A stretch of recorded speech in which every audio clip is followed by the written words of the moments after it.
मुहना फरंगीला सैया भइल कहा गलतिया अरे अरविंद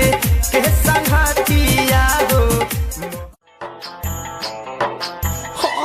हम जननी नहर सिलावा बदनाम दे को गइबे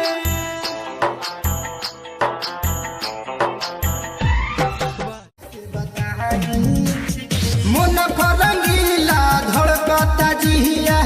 मन के कैसे मनाई जी राइटर अरविंद फिदा देवरवा से हम कैसे बताई